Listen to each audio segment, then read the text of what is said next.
Il était une fois, dans les temps anciens de l'Irlande, une pierre sacrée appelée Liafel. Cette pierre était réputée pour avoir le pouvoir de reconnaître le vrai roi d'Irlande. On disait que lorsqu'un prétendant légitime s'asseyait sur la pierre, elle résonnait d'une manière magique pour annoncer le roi élu par les dieux. La légende de la pierre de Liafel était profondément ancrée dans la mythologie irlandaise, et elle suscitait l'admiration et la crainte.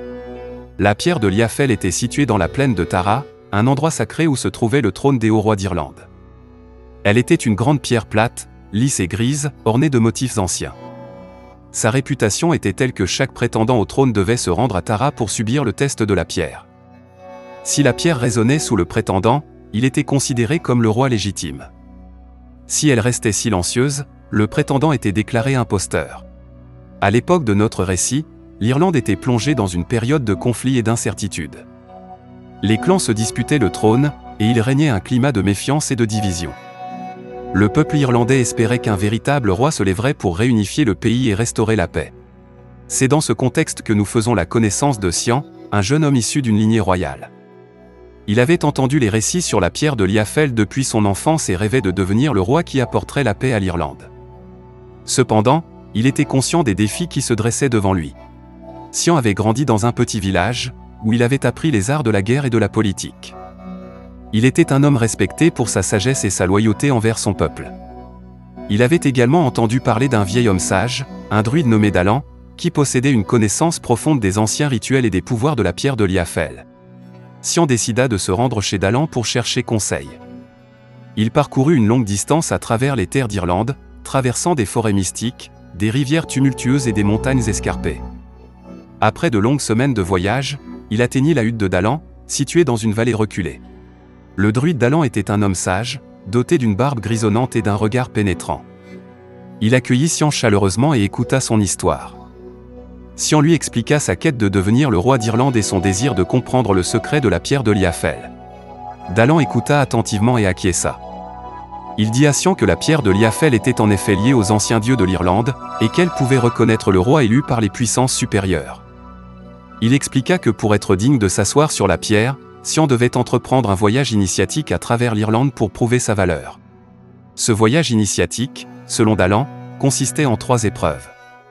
La première épreuve était de gagner la loyauté de 3 puissants alliés, chacun représentant une des grandes familles royales d'Irlande.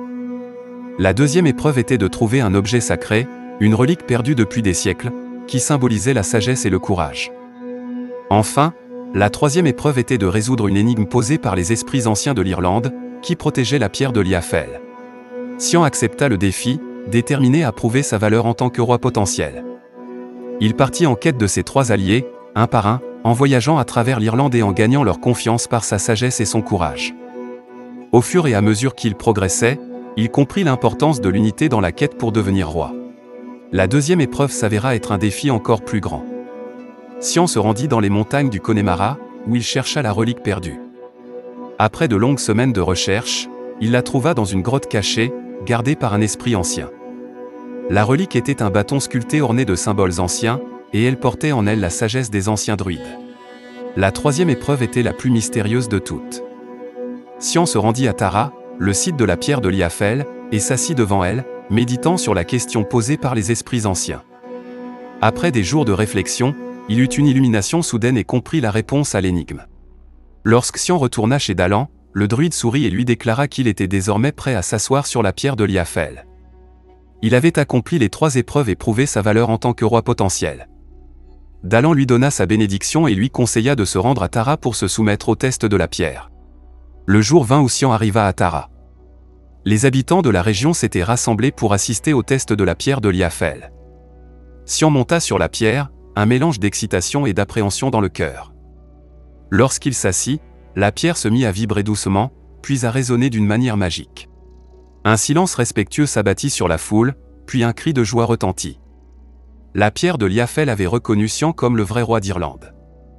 Les dieux avaient parlé, et l'unité tant attendue était sur le point d'être réalisée.